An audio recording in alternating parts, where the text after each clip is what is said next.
moving along here, another program we've talked about a lot this offseason, and that is UNLV. It's been a very common theme here for Dan Mullen and his staff. Let's bring in as many former SEC type talents that we can. And this one here in Keyvone Lee, running back, is an interesting one because he played at Mississippi State last year, was at Penn State before that, has almost 1,300 yards and 7 touchdowns in his career. But just looking at the numbers, it's so weird because his best two, he's going to be playing his 6th year of college football next season. But at Penn State, year 1 and year 2, has pretty decent seasons, almost 500 yards in each of his first 2 years there. And as we know, pretty talented backfields there at Penn State. So ends up transferring, plays at Mississippi State last year, and plays in the first 4 games and does not play after that, obviously trying to preserve his red shirt there. But it's not like he left the team. And now he heads to Las Vegas to play for Dan Mullen. Could be more of a featured role for him. He's not the only running back they're bringing in this offseason. But again, just bring as many talented pieces to the table as you can if you're Dan Mullen and figure out how to make it work. Yeah, you got a lot of guys here in this running back room. So you took a Jaden Thomas, for example, from Atlanta, Georgia, a second-team All-Mountain West player, Doak Walker Award watch list. Had a really, really good season, had a really good freshman season as well. He's going to be a player that's a focal point on this ball club. And then you go to some of the guys that have come in.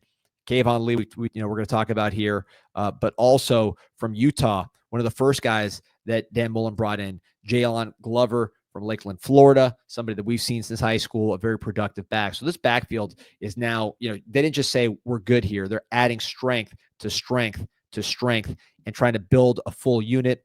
With Keyvone Lee, someone who has a Big Ten experience, someone who has experience in Mullen's old stomping grounds there in the SEC at Mississippi State, and someone more of a power back than the other two. So I think if you're putting together a backfield, it's all about the roles. Jaden Thomas, certainly an electrifying player, a smaller player. Keyvone Lee, the hammer, the big guy. Glover, sort of in the middle with a lot of experience. So it's college football 2025. You use a lot of backs. This is the power back that's going to put the cherry on top of what should be one of the best running back rooms in the Mountain West, if not the best. Now that, a pretty big name has left the conference. Yeah, and if you're Mullen, you have to feel pretty good about stacking that room up, try to get these guys the ball in a variety of different ways. And we're already seeing some early hype for the Rebels as ESPN, believe it was Mark Schlabach's way too early top 25 had UNLV number 25 in that. So I'll pull that up real quick here. But the national buzz is starting to grow. And again, it's not a surprise based off what they did last year, but it's a whole new different show in town. Going to be new quarterback. You got 2 new quarterbacks there.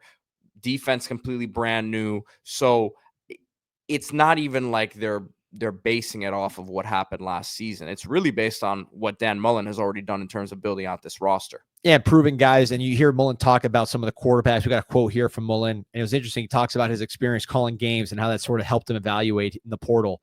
He's saying, we actually got 2 good quarterbacks with Anthony Calandria from UVA. I've seen him make a ton of plays, and Alex Orji. The greatest thing you have being at ESPN, I've gotten to watch everybody play. You sit in that room all day, and I'm watching every game in college football. I've seen them all. This is Dan Mullen. Said, I got to watch Anthony live, his ability to extend plays, scramble around, throw the ball, tremendous arm talent. We talked about all those things when we did our Calandria video. Really excited about what he brings to the table. Alex Orji, he's undefeated against Ohio State. He's won. So basically setting up that competition. But the running back room is going to be just as competitive. We talked about Keyvone Lee, 225 from Clearwater, Florida, 4.8 yards a carry last year. It's just the different looks. Even at quarterback, Calandria, a scrambler, a playmaker with his arm. Orji, a runner, somebody you can bring in and design run situations. You have a lot of options here for UNLV.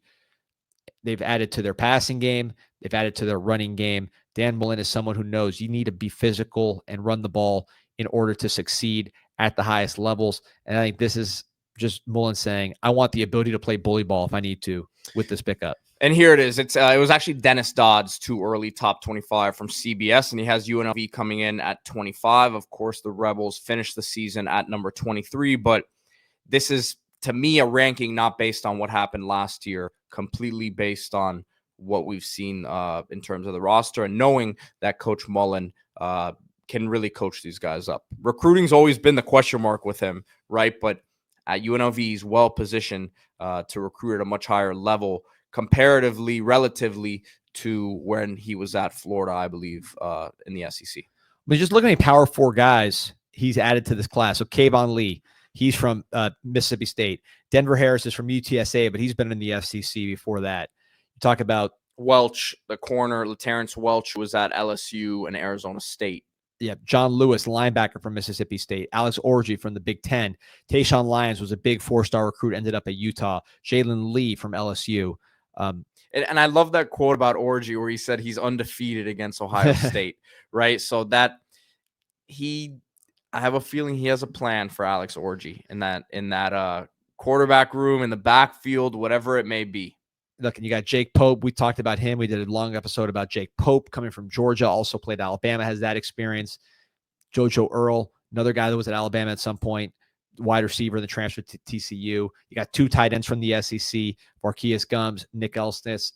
So this is going to look much more like a Power 4 team than a Mountain West team physically.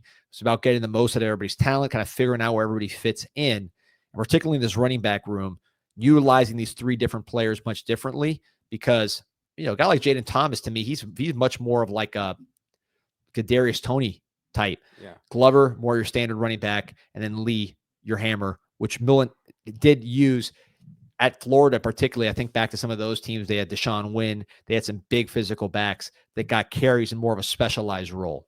And to me, it's going to be about managing a lot of these egos and personalities. Look, a lot of these guys who come in maybe got in trouble at a past school, stuff like that. And it's not even about whether or not they're going to get in trouble or not. It's about a lot of them are on their last opportunity before the NFL, and they're going to want to play, and they're going to want to play the role that they feel that they should be playing. And that's not always the case when you bring in all these guys at the same time. So figuring that part of it out is going to be, I think, the interesting part for Mullen and his staff. Yep. No, I think that is part of it. Is you don't want to come in and kill your culture. This is not, sometimes with these teams, you're taking over for a situation that's rotten. This is a coach that got a job in a bigger conference because of his success. So you're stepping into a system that's pretty good from a culture standpoint. So you're bringing a lot of new guys, but you don't want to shake everything up because this is a system that's working. So different than some situations where you say, let's just tear the whole thing down, build it from the studs. But, there's a balance. He's got to bring in his own view and his own guys and have them battle it out. I think competition is going to be the name of the game here at UNLV, and the running back position, which has been loaded up with a lot of guys that are going to want carries. It's probably the first battleground when you talk about competitions in spring.